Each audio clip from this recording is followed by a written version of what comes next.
Hi guys, magandang hapon. May ganito bang mga bulaklak sa inyo? Ayan, ang gaganda no? So beautiful.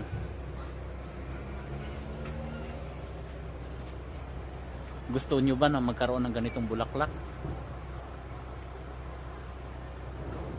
Ang ganda no? Ayan.